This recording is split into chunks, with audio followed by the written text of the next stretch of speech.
भारत की विशेषता समझो, विद्या की प्राप्ति के लिए कोई भी आया हो, वो यदि उसके लिए पात्र है तो उसको विद्या प्रदान करनी चाहिए।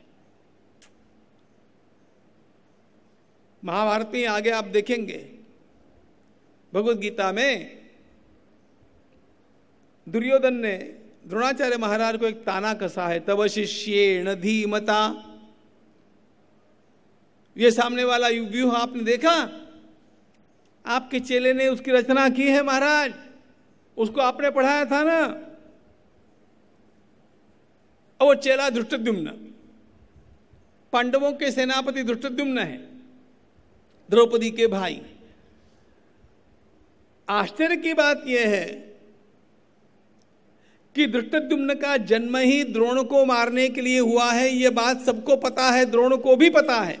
लेकिन वही धृष्टद्युम्न जब द्रोण के पास पढ़ने के लिए जाता है तो द्रोण ने यह नहीं कहा कि मैं तुम्हें पढ़ाऊंगा नहीं, पढ़ो,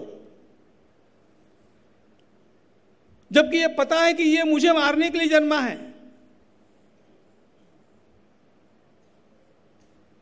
विद्या का प्रदान करने में शत्रु मित्र विचार नहीं किया जा सकता।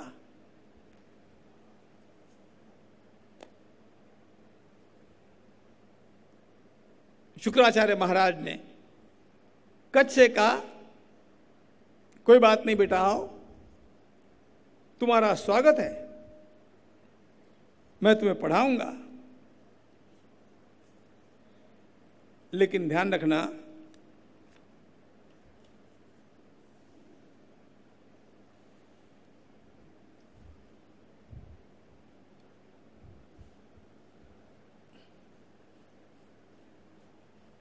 शत्रु के राज्य में रह करके तुम्हें यह अध्ययन करना है, समझ करके पढ़ना। कुछ दिनों के लिए सेवा का काम दे दिया। सदगुरु के घर पर सेवा करके ही सच्ची विद्या का अध्ययन किया जाता था।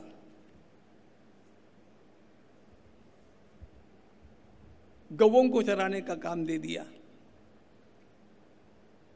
विस्तार नहीं करता हूं कथाओं का।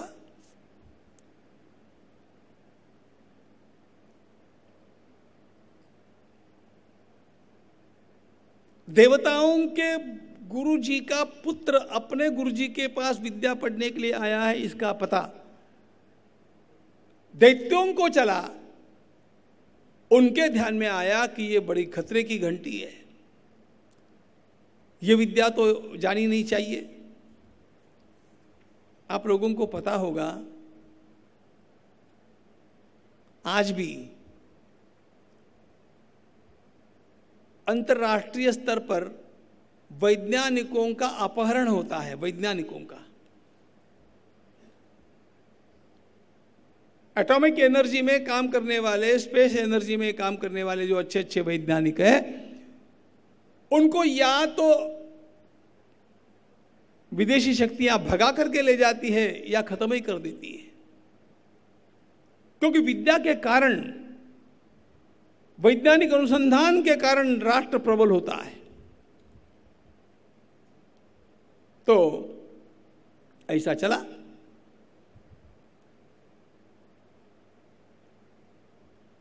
शुक्राचार्य महाराज कच्छ को पढ़ा रहे हैं, कच्छ सेवा भी कर रहा है। शुक्राचार्य महाराज की कन्या है देवयानी। शुक्राचार्य महाराज ने कच्छ को बताया है कि तुम उसे संगीत पढ़ाओ। कच्छ स्वयं स्वर्ग से आए हैं, संगीत विद्या को जानते हैं। देवयानी को संगीत प्रिय है। इन दुष्टों ने, दैत्यों ने कच्छ को मार डाला। वन में जब वह गौवे चरा रहा था, उसके टुकड़े कर दिए। सायंकाल की बेला में गौवे लौट करके आई और कच्छ नहीं आया। देवयानी ने स्वयं ये बात शुक्राचार्य महाराज से कही तो शुक्राचार्य महाराज ने कहा, बिटिया इन पापियों ने उसको मार डाला है।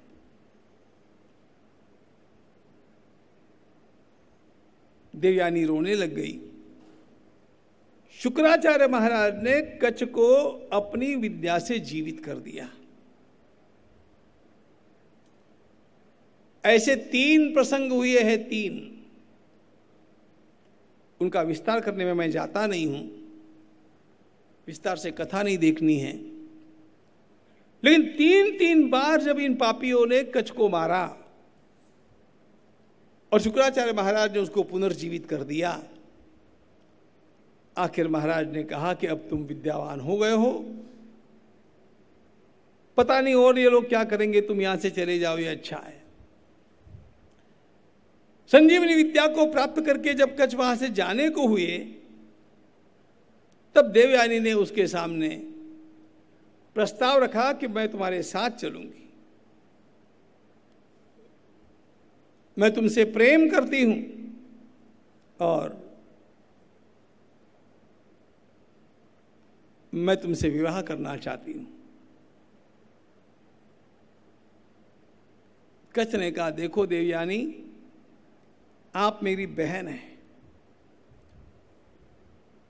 गुरु की कन्या बहन होती है, एक बात, और दूसरी बात,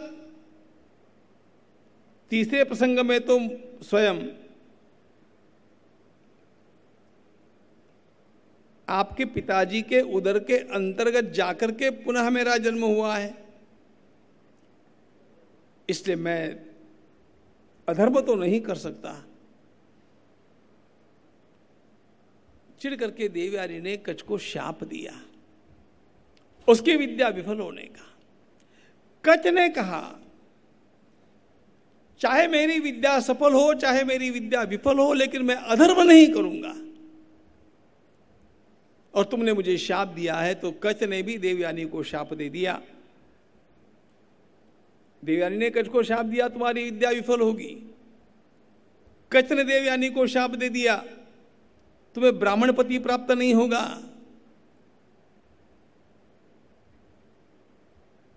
ये सारी बात शुक्राचार्य महाराज ने ययाति को बतला दी और देवयानी के साथ ययाति का विवाह होना अधर्म नहीं है, क्योंकि वह शापित कन्या है। यह बात ध्यान में ला दी।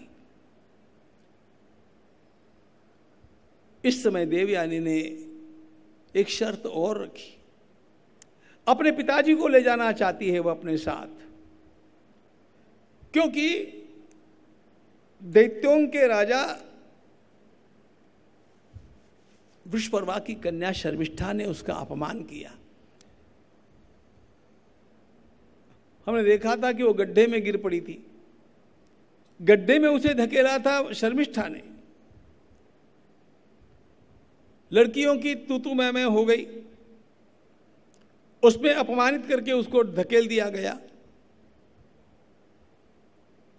परिणामतः बदला लेना चाहा शर्मिष्ठा का देवयानी ने, और शर्मिष्ठा को अपने साथ दासी बना करके चलने के लिए बाध्य कर दिया। अब वास्तव में राजा वृषपर्वा, जो शर्मिष्ठा के पिता हैं, इस बात को मान्य कैसे करते? लेकिन शुक्राचार्य महाराज अपनी कन्या देवयानी को इतना महत्व अधिक देते हैं, उन्होंने कह दिया कि राजन, देवयानी राजी होगी तो मैं यहां रहूंगा, नहीं तो मैं तो जा रहा हूं। शुक्राचार्य महाराज के जाने का अर्थ है संजीवनी विद्या नष्ट होना। इसलिए राजा वृषपर्वा को इस बात को मान्य करना पड़ा। देवयानी शर्मिष्ठा को अपनी दासी बना करके अपने साथ लेकर के चली है। देवयानी का विवाह हुआ है ययाति के साथ, और शर्मिष्ठा राजकन्या होकर के भी अपनी सहेली की दासी बनकर के साथ में जाती है, उसे जाना पड़ता है। देवयानी ने बदला लिया। महिलाएं बदला लिए बिना छोड़ती नहीं, लेकिन शर्मिष्ठा भी महिला थी, उसने बदले का बदला लिया। बड़ी विचित्र बात यह है कि इधर एकांत पाकर के शर्मिष्ठा ने ययाति को फुसलाया, उसके साथ गांधर्व विवाह कर लिया और यह समझा करके किया कि इसके लिए किसी पुरोहितादिकों की आवश्यकता नहीं है। महाराज,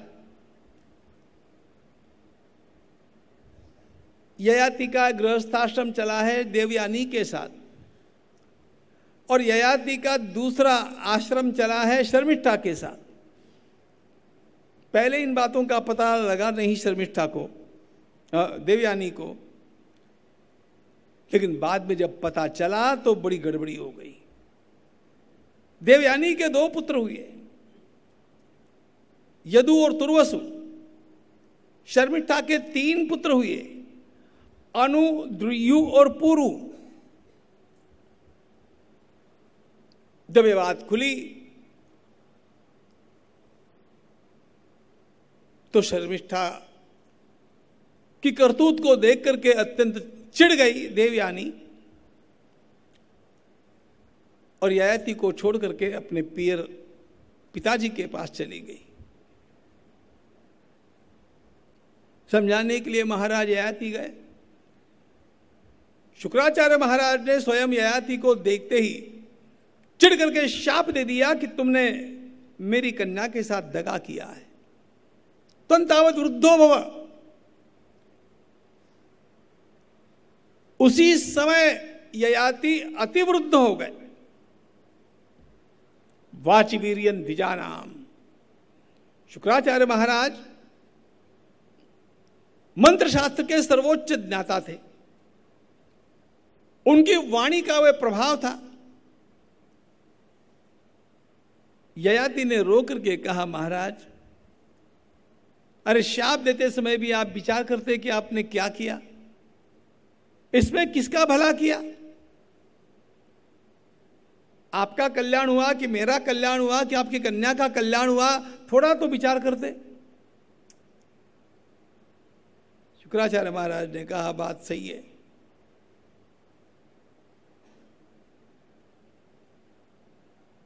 एक काम हो सकता है। अब जो मैं बोल गया वो तो बोल गया, लेकिन तुम्हारा ये शाप ट्रांसफरेबल रहेगा। तुम्हारे 5 पुत्रों में से जो पुत्र इस शाप को ग्रहण कर लेगा, तुम्हारा बुढ़ापा उसे जाएगा, उसका यौवन तुम्हें प्राप्त होगा। विस्तार नहीं करता हूं मित्रों। 5 पुत्र हैं महाराज ययाति के।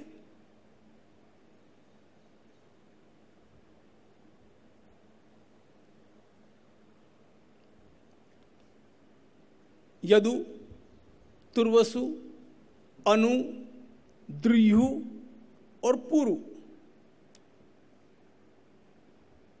5 पुत्रों में से 4 पुत्रों ने इनकार कर दिया। सबसे छोटा बेटा है पुरु, जो शर्मिष्ठा का पुत्र है। उसने स्वीकार किया, कहा, पिताजी, आपका वार्धक्य मैं स्वीकार करता हूं। मैं संकल्प करके मेरा यौवन आपको प्रदान करता हूं। नियति अपना काम करें। ययाति राजी हो गए और उस समय ययाति ने एक काम किया। कुछ दिनों के पश्चात जब उसका यौवन वापस लौटा दिया तो ययाति ने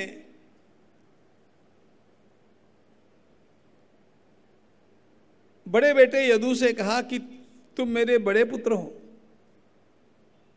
पिताजी की संपत्ति का ध्यान तुम्हें है, पिताजी की इच्छा का भान तुम्हें नहीं है। मैं तुम्हें शाप देता हूं, तुम मेरे उत्तराधिकारी नहीं बन सकते। इतना ही नहीं, तुम्हारे वंश में जन्म लेने वाला कोई भी संसार के किसी भी सिंहासन पर राज्याभिषेक नहीं करवा सकता। अब परमानेंट स्टे, ये काम ययाति ने किया। और दूसरी ओर अपने छोटे बेटे पुरु से कहा, सिंहासन पर तुम्हारा राज्याभिषेक होगा। ये दो बातें ध्यान में रखिएगा। ययाति के बड़े पुत्र है यदु, जिनको सिंहासन पर बैठने का अधिकार नहीं, और उनके वंश में जन्म लेने वाले किसी को भी सिंहासन पर बैठने का अधिकार नहीं।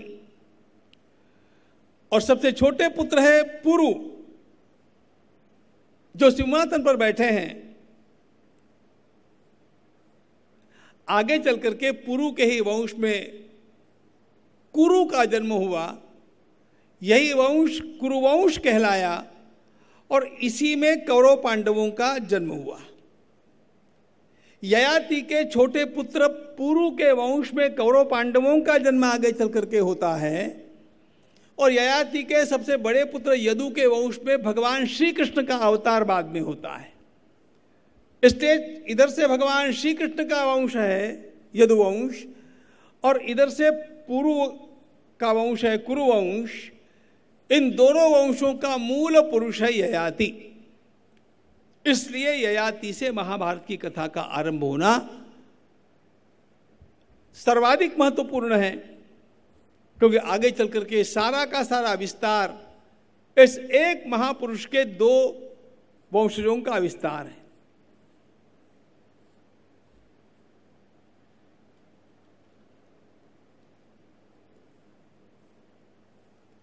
महाराज ययाति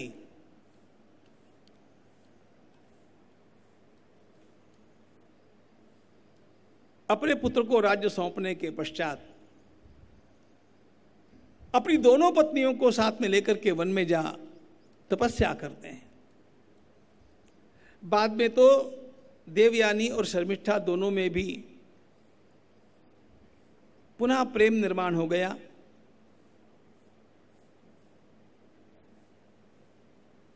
एक दूसरे की असूया के कारण जवानी में दोनों ने एक दूसरे के साथ शत्रुता तो की थी,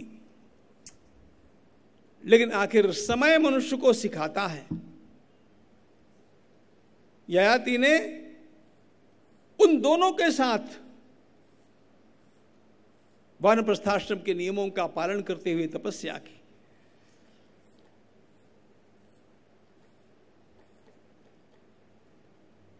हमारे महाराष्ट्र के कुछ लेखकों ने और उत्तर भारत के भी लेखकों ने ययाति को लंपट कहा है, जो एकदम गलत बात है। महाभारत में जो ययाति का चित्रण है वह अत्यंत विलक्षण है, बड़ा अच्छा है, अद्भुत है। ययाति तपस्या करते हैं,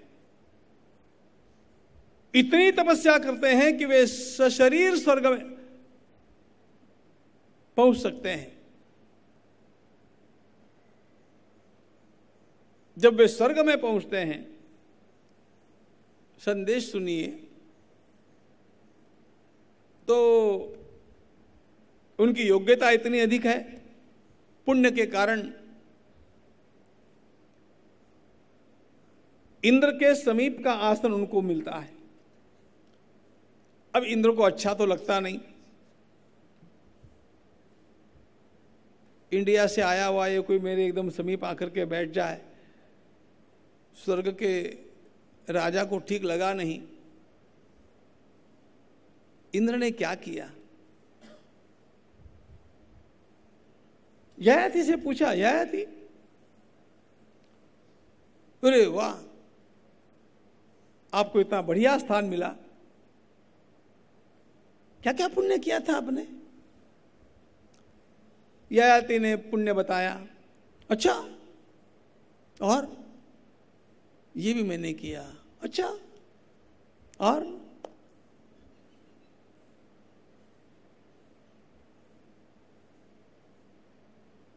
जैसे ययाति ने अपना अंतिम पुण्य कह दिया, देवराज इंद्र ने धक्का देकर के उसको गिरा दिया। देवराज इंद्र ने कहा, ययाति तुम्हें इस बात का पता नहीं कि अपना पुण्य अपने मुख से कहने से समाप्त होता है। तुमने सारे पुण्यों का ब्यौरा मुझे दे दिया, तुम्हारा कोई पुण्य बचा नहीं है। अब तुम्हें पुनः मृत्युलोक में जाना पड़ेगा।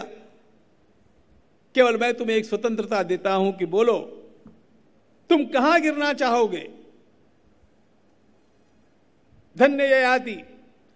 ययाति ने कहा, देवराज मुझे पता नहीं था और तुमने भोलेपन में मुझे धोखा दे दिया। कोई बात नहीं, चलो मुझे इसका पश्चाताप नहीं है, लेकिन यदि अब मुझे पतित होना ही है, मृत्युलोक में जाकर के ही गिरना है, तो मेरे ऊपर एक कृपा करो, मुझे ऐसे स्थान पर गिरा दो जहां पर संतों का निवास होगा। मैं संतों के निवास में गिरूं, फिर मेरा जो होना है हो। ययाति अष्टक नाम के संत जहां पर आश्रम बना करके तपस्या कर रहे थे, वहां पर गिरते हैं। आश्चर्य की बात, ययाति पुनः अपना साधन करके स्वर्ग में पधारते हैं।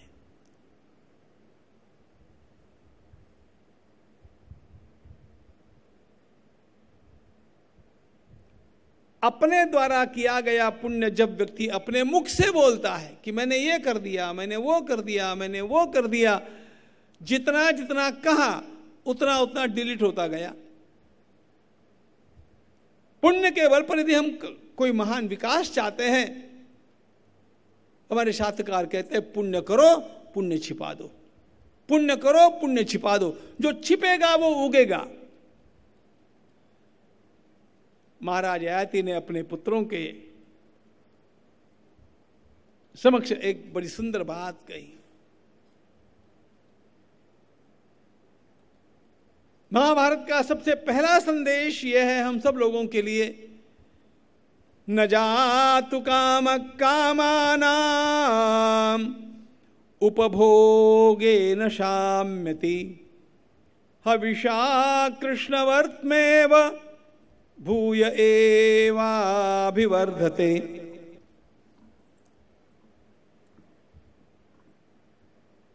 यह उपदेश ययाति का है।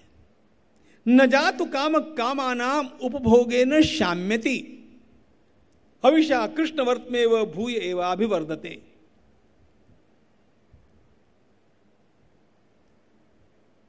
मनुष्य के मन में एक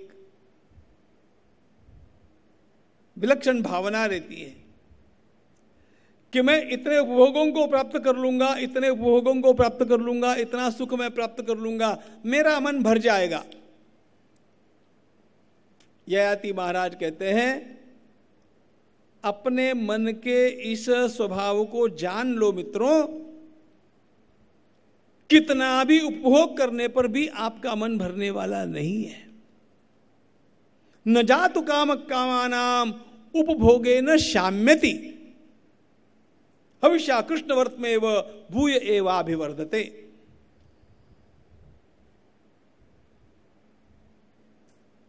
अग्नि में ईंधन डालते रहेंगे और अग्नि बुझने की प्रतीक्षा करेंगे,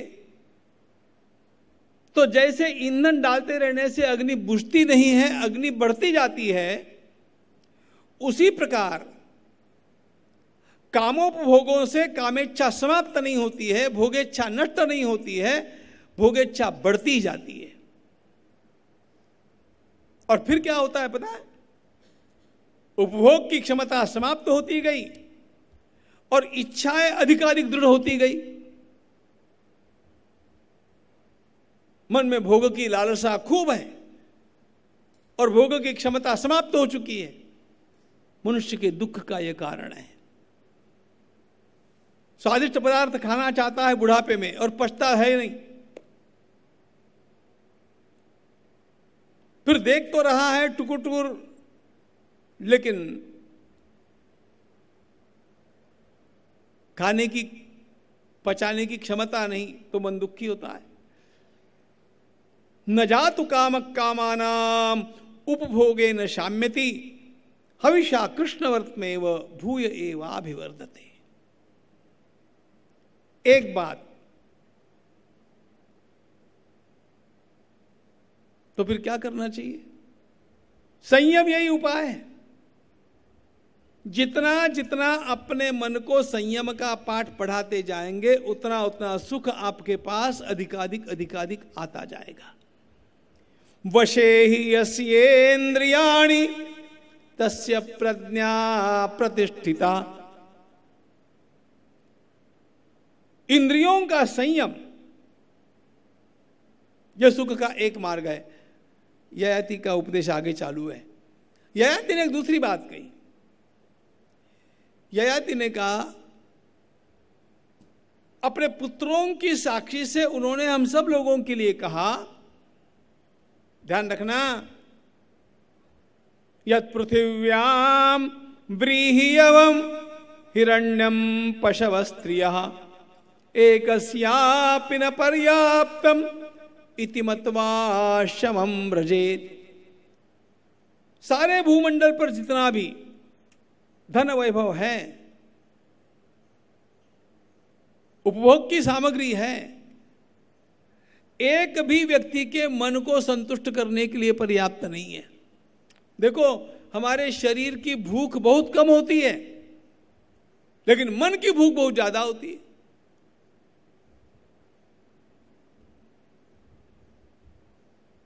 दो रोटी और एक कटोरी दाल में पेट भरता है, लेकिन कितनी भी ज्वेलरी आ गई और कितने भी बंगले आ गए, कितनी भी गाड़ियां आ गई, तो भी मन नहीं भरता है। यत् पृथिव्याम व्रीहियवम हिरण्यम पशव स्त्रियः एकस्यापि न पर्याप्तम इति मत्वा शवम व्रजेत्। महात्मा ययाति यहां पर हम लोगों को सुखी जीवन का सूत्र बतलाना चाहते हैं। सुख किसको मिलेगा, सुख किसको मिलेगा? नियम ध्यान में रखना। जिसके शरीर को संयम का अभ्यास हो गया और जिसके मन को संतोष का अभ्यास हो गया, शरीर में संयम है और मन में संतोष है, तो सुख आपके पास है।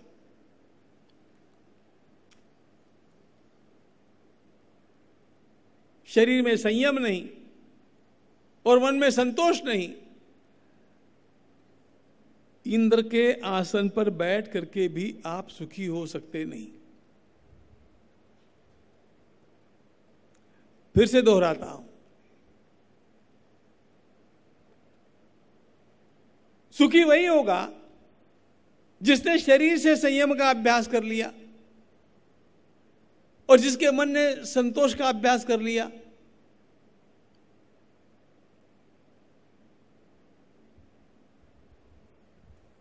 शरीर में संयम है, मन में संतोष है, आप जहां भी है सुखी है।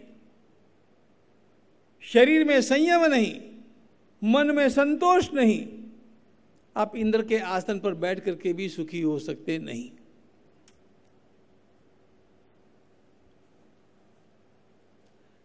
कोविड ने ये बात हम लोगों को बहुत सारी सिखा दी कि नहीं बोलो। लोगों को लगता था, अरे आए दिन सैर सपाटे में नहीं गए तो फिर क्या किया? सैर सपाटा, घूमो घूमो घूमो, घर की रोटियां आदमी भूल गया। रोज होटल में चाटने की उसकी लत इतनी बढ़ गई। कोविड ने जो अच्छे पाठ पढ़ाए उसमें एक बात आ गई कि घर की रोटी भी स्वादिष्ट होती है। अपने मन को बहलाने के लिए रोज सैर सपाटे की आवश्यकता नहीं होती है। अब जो बात ठोकर खा करके हम लोगों ने सीखी, वही बात उत्तम पुरुष का लक्षण यह होता है कि वो विवेक से पहले ही सीख लेता है। ठोकर खाने पर तो हर एक को सीखना है।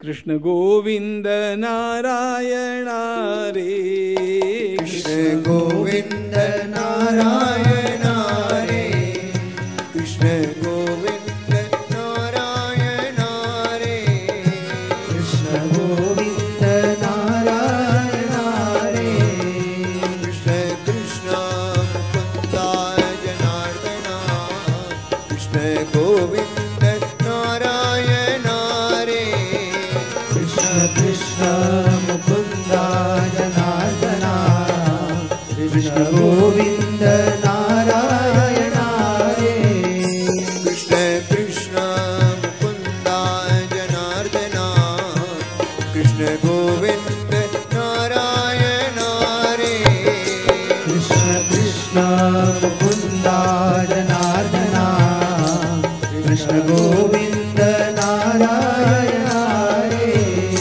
कृष्ण कृष्ण मुकुंदा जनार्दना कृष्ण कृष्ण मुकुंदा जनार्दना कृष्ण कृष्ण मुकुंदा जनार्दना कृष्ण कृष्ण मुकुंदा जनार्दना कृष्ण गोविंद नारायण हरे कृष्ण गोविंद नारायण हरे कृष्ण गोविंद नारायण हरे कृष्ण गोविंद नारायण हरे कृष्ण कृष्ण मुकुंदा जनार्दना कृष्ण गोविंद नारायण हरे कृष्ण कृष्ण मुकुंदा जनार्दना कृष्ण गोविंद नारायण हरे कृष्ण कृष्ण मुकुंदा जनार्दना कृष्ण गोविंद नारायण हरे कृष्ण कृष्ण मुकुंदा जनार्दना कृष्ण गोविंद नारायण हरे कृष्ण कृष्ण मुकुंदा जनार्दना कृष्ण कृष्ण मुकुंदा जनार्दना कृष्ण कृष्ण मुकुंदा जनार्दना कृष्ण कृष्ण मुकुंदा जनार्दना कृष्ण गोविंद नारायण हरे कृष्ण गोविंद नारायण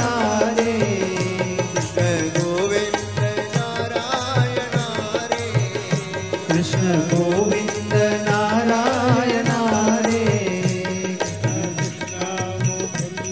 हरे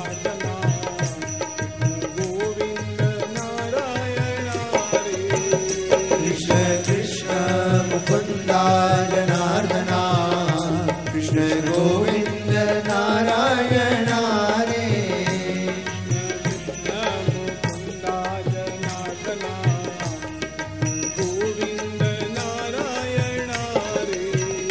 कृष्ण कृष्ण मुकुंदा जनार्दना कृष्ण गोविंद नारायण हरे कृष्ण कृष्ण मुकुंदा जनार्दना कृष्ण गोविंद नारायण हरे कृष्ण गोविंद नारायण हरे कृष्ण गोविंद नारायण हरे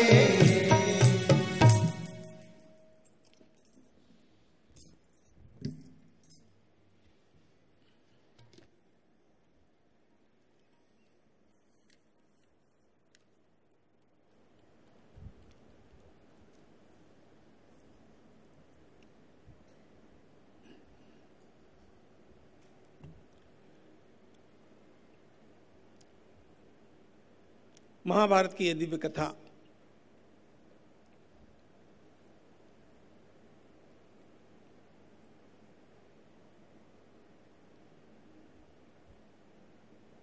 भगवान वेदव्यास जी महाराज ने लिख करके तो रखी थी, लेकिन इसका निरूपण जो हुआ है वह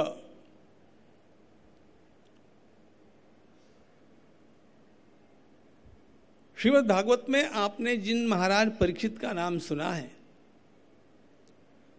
उन परीक्षित के पुत्र जिनका नाम जन्मेजय है,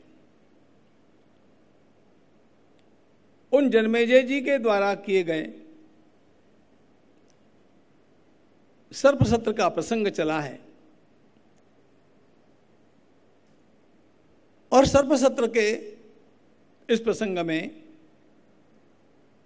जिसमें स्वयं महाराज जनमेजय को बहका दिया गया था कि आपके पिताजी की मृत्यु एक सर्प के दंश के कारण हुई, इसलिए आपको इसका बदला लेना चाहिए, सर्पसत्र करना चाहिए। और महाराज जनमेजय ने सर्पसत्र का आरंभ कर दिया। बाद में तो महर्षि आस्तिक के आने पर उन्होंने उसको रोक भी दिया, लेकिन उस समय जब यह सत्र चल रहा था, भगवान वेदव्यास जी महाराज का शुभागमन हुआ। भगवान वेदव्यास जी महाराज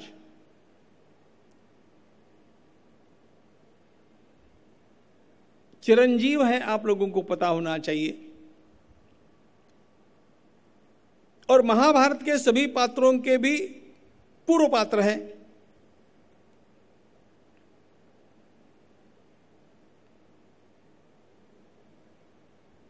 जैसे ही उनका आगमन हुआ, महाराज जनमेजय का ध्यान गया और वे स्वयं दूर से आते हुए भगवान वेदव्यास जी को देखते ही बड़े आह्लादित होकर के अपने साथ यज्ञी और ऋत्विजों को लेकर के आगे बढ़कर के उनका स्वागत करते हैं, चरणों का प्रक्षालन करते हैं। ततस्तु सहित सर्वैः सदस्यैर्जनमेजयः इदं पश्चाद्यश्रेष्ठं पर्यपृच्छत् कृतांजलिः। चरणों का प्रक्षालन किया, उनका पूजन किया, और महाराज जनमेजय ने भगवान वेदव्यास जी महाराज के सामने एक बड़ी महत्वपूर्ण प्रार्थना की।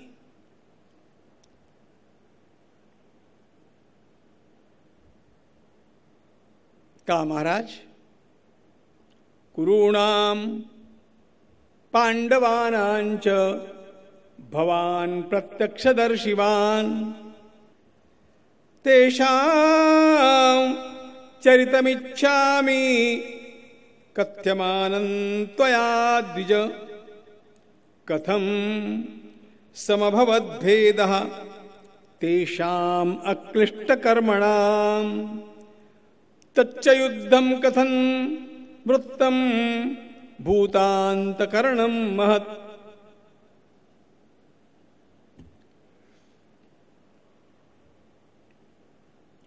प्रश्न बड़ा गंभीर है।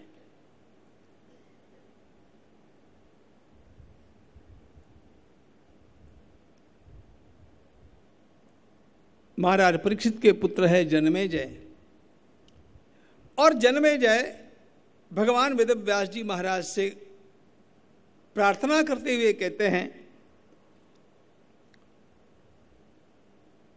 कि आपने कौरव पांडवों का सब कुछ प्रत्यक्ष देखा हुआ है। एक बात होती है कही सुनी, और एक बात होती है प्रत्यक्षदर्शी व्यक्ति के द्वारा देखी गई। भगवान प्रत्यक्षदर्शिवान। मेरे मन में एक विचार आता है,